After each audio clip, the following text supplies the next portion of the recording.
Hey guys, it's Paul from Ashen. It is new comic book day for the week of September 13th, and we're going to get started right now. Programming note, if you happen to see this shirt and you like this shirt, we're going to be selling them. We have a version 2 coming out. I want to put a link in the description. Half of all the proceeds for the next week and a half will be going to the Red Cross to help with Irma and Harvey damage. Helping everybody in Texas and Florida. So definitely buy a shirt and give to a charity too. Aww. Alright gang, Tim from Capes and Scowls, and we're going to go over what trades came out today. And starting with one that's shrink wrapped, I can't open it. It is Hard Boiled by Frank Miller. It is a noir story. It's back when Frank Miller kind of meant something. We've got Color Your Own Darth Vader. Whoa, you could color Darth Vader? What? You could color this one where he's on top of a mountain. Whoa, he's on top of a mountain. He reached the mountaintop.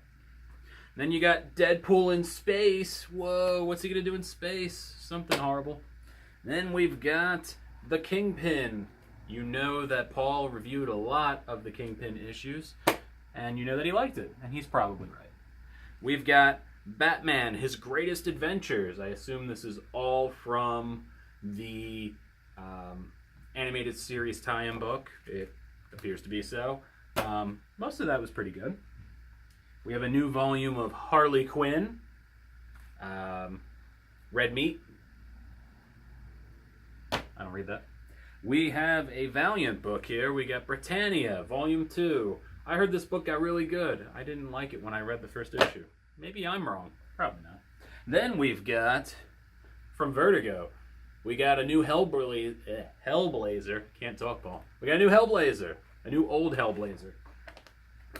Which everybody loves that. And Mike Carey is the writer on this one. He's very, very good. We've got a new volume for Green Lanterns. Polarity, Volume 3. We have Elektra. I don't think this book did really great, but I love the art. The art is so good on this. And finally, we have Atari Classics Sword Quest. I assume that these are those tiny little comics that came with the old Atari games. It looks like that. They were fun.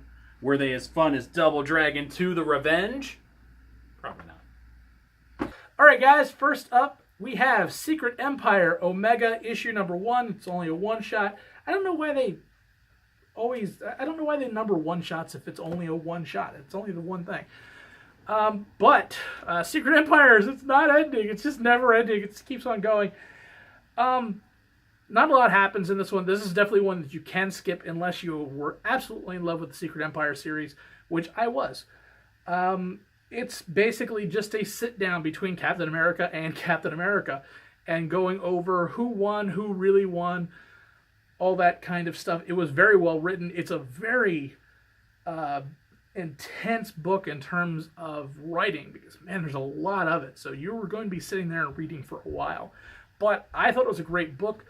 The art still is what you would expect from Secret Empires. So if that is something that you like, definitely pick it up. But if you were done with the story and you just want to move on to something, you can skip this. There's really not anything going on. It sets up 2 storylines with Winter Soldier and the Punisher.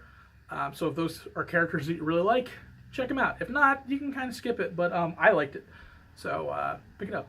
Alright, my first book is Redlands, number 2. You may remember I read issue 1. This was about witches in the 70s, and they were attacking police officers and kind of taking their claim of the town of Redlands. And I wanted to know more about it. It's by Jordi Belair, who's predominantly known for coloring pretty much every book you've ever read. So I wanted to know more about it this time she's writing. And I actually think it got a little better. You find out Redlands is in Florida, and you find out that the 3 sisters who are witches are kind of in control of the town after what happened in the 70s. And through magic and sacrifice and other events, they've managed to maintain control of the town without anybody really noticing. The issue that comes about is there is a killer who is in their town who knows a little bit about their past and what they are. And this killer, he is murdering women and literally making murals with their blood. So he is trying to draw attention to the town so that they get discovered. Really weird, psychotic kind of villain, but they're witches. They're not completely good either, so you're kind of torn. This book was really good. I actually enjoyed it. I think it's improved from the first issue that I was kind of on the fence about. So if you like witches, if you checked out the first issue, you'll probably like this one too. Next up, we have Dark Knight Metal issue number 2. I don't know if you can see that because it's the metal cover. It's metal. Yeah. Whatever. Blinded the audience. Yeah, I blinded the audience. But anyway, it's Dark Knight Metal. Batman is on the run because we just found out that he is the key to bringing about the apocalypse.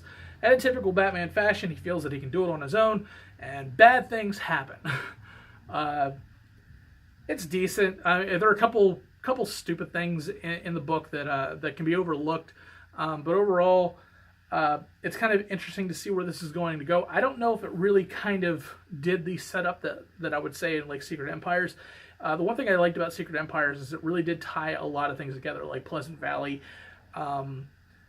Secret Wars, and everything leading up to Secret Empires. It seemed like a very deliberate thing. This one, they're kind of haphazardly doing that. It's like, hey, yeah, remember this thing that happened to Batman 3 or 4 years ago? Well, we really weren't planning it, but now all of a sudden it's important. And they're kind of doing that. And it some of it seems cheesy, some of it's not, but it should be a decent storyline to see how things are going. And at least the evil Justice League looks kind of cool. We'll see how it goes from there. But if you're going to be picking it up, definitely grab it. If not, you're fine. I don't see it being a huge thing because I have a feeling the Doomsday Clock is going to rewrite everything that we see anyway. So, all right, and my next book is The Realm, number 1. This is a new Image number 1 by Seth Peck and Jeremy Hawn. And I've never heard of them. Sorry, guys, I haven't. But this book's sweet. It is a fantasy book. It is focusing on a post-apocalyptic world where the Realm characters are basically couriers that will guide you from one place to another safely if you pay them. And what I liked about it is it's clearly the United States kind of world in the future where there's no technology really left. And there seems to be orcs and other fantasy elements stuck in this world. They introduced so many characters with little explanation, and I kind of like that because they're showing you what fantasy staples are going to appear in this book. They introduced a bunch of cool characters, and I want to know more about them. From the villain to the hero to the other hero who's just a little bit crazier. It's pretty cool. So, like I said, I'm not familiar with this team, but they did a great job right out the gate, and hopefully this book performed strongly because I enjoyed it. And the art was pretty sweet too. all right, guys, and my pick of the week is Titans issue number 15. It's Brett Booth art, so obviously I love it. But I've been a fan of the Titans series from the very beginning of Rebirth.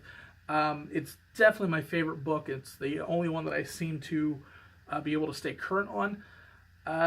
We have just now found out who the traitor of the Titans is, and it's Dick Grayson.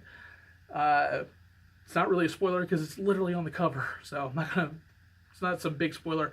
But it's a very interesting series. I'm really curious to see how this is going to go, how this betrayal is going to happen, because he's already technically betrayed him before back in the Lazarus contract, and it's basically just kind of fallout and dealing with that and dealing with the current situation with the team.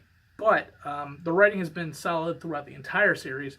The art, with the exception of 1 or 2 issues where Brett Booth steps away, has been spectacular. In my opinion, it is the best drawn book that DC has, and that's saying something. But I love this title, and hope you guys do too. All right, people, it's my pick of the week, and I'm contractually obligated to pick anything Kyle Starks writes as my pick of the week. Dead of Winter number 2. I enjoyed the first issue a bunch. The art, I actually thought the art improved a lot in this issue as well. There was a really sweet zombie kill with a really cool angle that I appreciated. You're focusing on the mall Santa and the crew that is with him, what he's been up to, and you're focusing on a crazy cop character, and you're just seeing what happened after the end of the first issue, where there was an explosion and everybody kind of got separated. There's a lot of really great dialogue from Mr. Starks, as there always is. There's one character that just sounds like Kyle Starks with all his zomboys and whatnot. It's just great when you can hear the writer in the characters, and I appreciated that. This book's fun. Dead of Winter's a great game.